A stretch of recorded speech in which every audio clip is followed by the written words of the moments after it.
Hurt people, breaking the cycle of pain. The phrase hurt people resonates with many because it reflects a tragic truth about human behavior.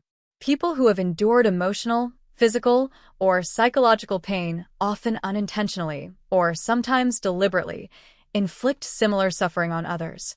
It is a cycle as old as time, where wounds fester, trauma takes root, and behaviors learned through pain are passed down, creating a ripple effect of harm. Why does hurt lead to hurt? At its core, this phenomenon reflects the deep-seated human need for expression and connection. When someone experiences profound hurt, especially in their formative years, that pain often distorts how they view themselves, others, and the world around them. Hurt people may project their unresolved pain onto others, believing that lashing out will ease their suffering. Seek control in relationships, mimicking behaviors of those who hurt them, out of fear of being hurt again. Struggle with trust, building walls that can isolate them from those who genuinely care for them. Psychologically, this cycle can stem from learned behavior. If someone grows up in an abusive or neglectful environment, they might unconsciously replicate those behaviors in adulthood. They may know no other way to communicate their emotions or process their trauma. The human condition. Pain becomes a way of life. Human beings are wired for survival, and in many ways, pain is part of that survival mechanism. We experience emotional and physical hurt, and we learn from it, sometimes in ways that are productive, but often in ways that are harmful. For many, pain becomes an identity, a way of life. It becomes woven into the fabric of their relationships, decision-making, and worldview. The cycle of hurt is often self-perpetuating because it feels familiar. There is comfort in the known, even when it is painful. Those who have been hurt repeatedly may adopt a worldview that anticipates future pain, which in turn shapes how they interact with others. They expect hurt, they deliver hurt, and the cycle continues. But the cycle, as natural as it may seem, is not an inevitability. Breaking the cycle. What can we do? The cycle of hurt can be broken, but it requires self-awareness, healing, and often external support. Here are some steps that can help shift the tide. Self-awareness and reflection. The first step toward breaking the cycle is recognizing it within oneself. People who have been hurt often operate from a place of unhealed trauma.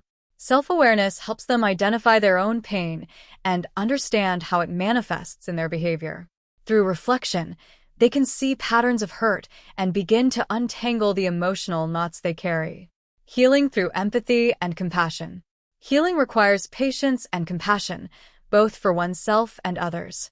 Understanding that hurt people are not necessarily malicious, but rather acting out their pain, can help cultivate empathy. Offering kindness instead of retaliation to those who lash out is powerful. Likewise, learning to extend the same compassion inward, to one's own wounded self, can set the stage for recovery. Seeking professional help. Therapy, counseling, and other forms of professional support can provide invaluable tools for healing. Therapists can help individuals unpack the deep-rooted issues behind their pain, teach coping mechanisms, and guide them toward healthier ways of processing emotions. Unlearning harmful behaviors is not easy, and external support can provide the structure and guidance needed to make lasting changes. Building healthy communication skills. People who hurt others often lack healthy communication skills. They may resort to anger, passive aggressiveness, or manipulation because these are the only tools they know. Learning how to express emotions constructively, through assertiveness, openness, and active listening, can transform relationships. Developing these skills helps prevent misunderstandings and reduces the likelihood of unintentionally causing harm. Breaking generational cycles. Trauma often passes from one generation to the next. Children who grow up in abusive or neglectful households may carry those wounds into adulthood and unintentionally pass them on to their own children. Conscious effort is required to break this pattern.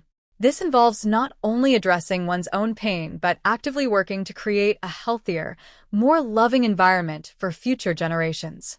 Practicing forgiveness and letting go. Forgiveness is a powerful tool for healing, though it is often misunderstood. Forgiving someone who has hurt you doesn't mean condoning their behavior or forgetting the pain they caused. Rather, it means releasing the hold that hurt has over you. By letting go of resentment, you free yourself from the chains of the past, allowing room for growth and healing. Self-care and emotional resilience. Taking care of one's mental and emotional health is key to breaking the cycle of hurt. Practices such as mindfulness, meditation, journaling, and spending time in nature can help individuals develop emotional resilience.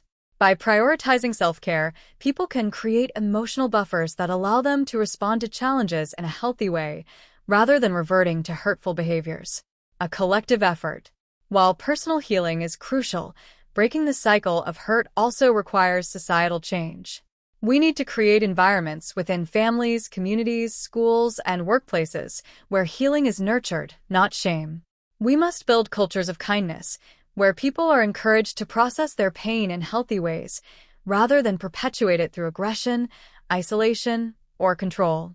At its heart, the cycle of hurt people hurting people is a human condition that stems from unhealed wounds.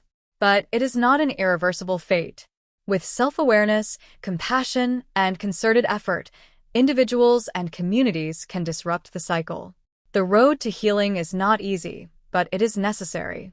Only by addressing our own pain and learning to process it healthily can we create a world where healing, rather than hurt, becomes the way of life.